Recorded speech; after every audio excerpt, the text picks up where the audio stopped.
Dziś zapraszam na przepyszne, mięciutkie drożdżówki. Niektórzy już pewnie widzieli je w krótkim filmie, ale czas na pełną i dokładną wersję, czyli przygotowanie drożdżówek krok po kroku.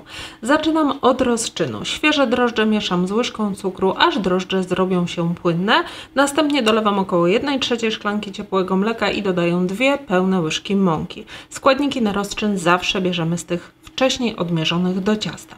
Wszystko mieszam dokładnie, tak żeby w miarę nie było grudek mąki i odstawiam na 15 minut w ciepłe miejsce. Rozczyn w tym czasie powinien lekko podrosnąć lub przynajmniej wyraźnie zgęstnieć. Możesz też użyć drożdży suszonych. Takie drożdże wymieszaj z ciepłym mlekiem i 1 łyżką cukru i też zostaw na 15 minut. Następnie do misy miksera wsypuję przesianą mąkę typ 550, dodaję sól, pozostały cukier, resztę mleka i 1 duże jajko oraz wanilię bądź cukier waniliowy, wanilinowy i cały wyrośnięty rozczyn lub namoczone suszone drożdże. Całość wyrabiam około 5 minut, następnie dodaję bardzo miękkie masło i kontynuuję wyrabianie jeszcze przez 10 minut na niskich, średnich obrotach miksera. Ciasto możesz również wyrobić ręcznie. Wyrobione ciasto przekładam do miski, przykrywam ściereczką i odstawiam do wyrastania w ciepłe miejsce na godzinę. W tym czasie przygotuję sobie farsz, czyli jabłka i ser. Zaczynam od jabłek, 1 łyżka masła roztapiam na patelni, możesz też zrobić to w dużym garnku. Dodaję 2 duże pokrojone w kostkę jabłka. U mnie ważyły ponad 500 g przed obraniem. Mniej więcej 1/3 szklanki brązowego cukru tu do smaku, 1 łyżeczkę cynamonu i całość podgrzewam mniej więcej 5 minut. Jabłka mają w tym czasie lekko zmięknąć, ale dobrze by było, gdyby się nie rozpadły. W międzyczasie 1/3 szklanki zimnej wody i 1 łyżkę skrobi ziemniaczanej mieszam razem i wlewam do jabłek. Całość zagotowuję. Gdyby się okazało, że jabłka są zbyt gęste, można dodać do nich odrobinę wody dodatkowo.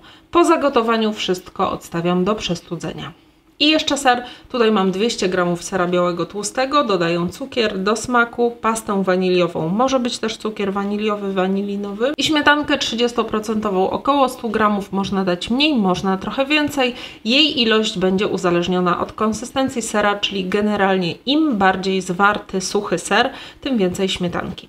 Zamiast twarogu możesz użyć mascarpone bądź Filadelfii, to szczególnie dla tych, którzy mieszkają poza Polską i w przypadku tych serów ilość dodanej śmietanki powinna być minimalna, żeby tylko lekko poluzować strukturę sera.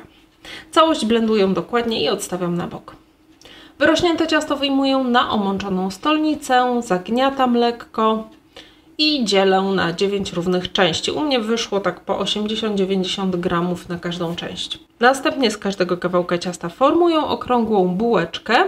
Układam na wyłożonej papierem blaszę z piekarnika, zachowując odstępy, a po uformowaniu wszystkich każdą dodatkowo spłaszczam dłonią. Na koniec blachę przykrywam ściereczką i odstawiam na 20-30 minut do ponownego wyrastania.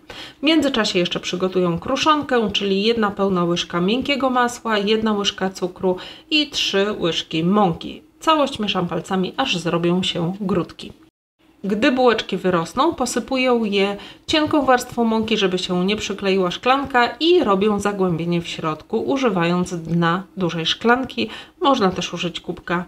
W międzyczasie nagrzewam też piekarnik 180 stopni bez termoobiegu lub 165 z termoobiegiem, ale tylko i wyłącznie wówczas, jeśli nie masz możliwości jego wyłączenia. Wierzch drożdżówek smaruję rozkłóconym jajkiem. Na środku układam po pełnej łyżce sera i 1-2 łyżki przestudzonych jabłek.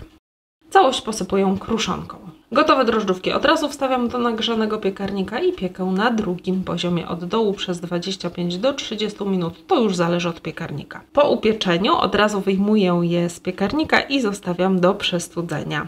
A jeśli ktoś chce, wierzch dodatkowo można jeszcze polukrować. Smacznego! A więcej sprawdzonych przepisów znajdziesz w moich książkach. W każdej z nich są najlepsze, sprawdzone również przez Was przepisy na ciasta i inne słodkie wypieki.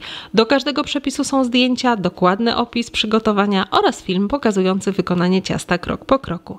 Kup pakiet już teraz w promocyjnej cenie na sklep.orchideli.com. Zapraszam.